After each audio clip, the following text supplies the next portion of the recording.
呢名24歲香港女子入境伊朗之後失蹤1個星期，佢嘅屋企人向入境處求助。女事主喺社交平台上嘅最後一篇貼文停留喺今個月6號，當時佢就聲稱自己身處伊朗，由於香港嘅護照只能夠免簽21日，佢要喺第2日辦理延長簽證嘅手續，之後就冇晒消息，大批網民都好擔心佢嘅安危。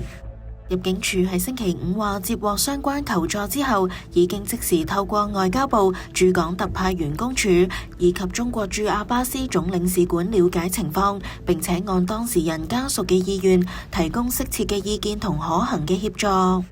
據了解，女事主終於喺星期6香港時間凌晨12點幾打電話俾朋友報平安，佢目前身處喺伊朗伊斯法罕，並且形容嗰度較其他城市安全，可以照常外出。伊朗自舊年12月起爆發多場示威同暴力衝突，造成多人傷亡，全國亦都陷入全面斷網。目前保安局向伊朗發出紅色旅遊警示，呼籲港人調整行程，如非必要避免前往當地。